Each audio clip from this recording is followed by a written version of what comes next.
Pembangunan pasar ikan yang berada di kawasan Seduduk Putih ternyata berpengaruh dengan turunnya omset panti pijat tunanetra yang berada tepat di samping proyek tersebut.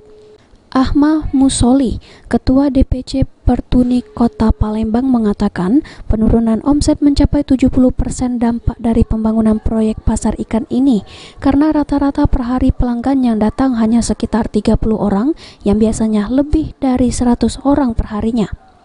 Banyak pelanggan yang tidak mengetahui posisi panti pijat karena tertutup pagar pembangunan.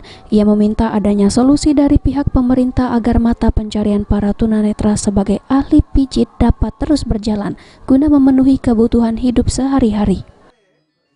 Itu dari awal bahwa pemerintah dalam hal ini melalui Dinas Sosial sudah menyampaikan perihal pembangunan pasar ikan ini dan memberikan solusi untuk kami di sini kan, untuk kami, dan kami bakal dipindahkan di tempat ex sekolah luar biasa yang tempatnya tidak jauh dari tempat panti pijat kami.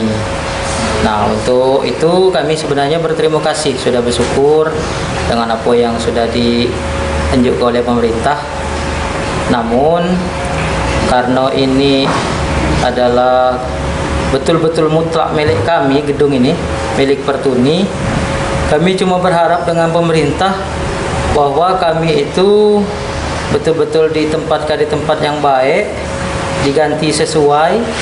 Kemudian untuk sementara waktu kami belum dapat hitam di atas putih dari pemerintah, baru dapat janji lisan.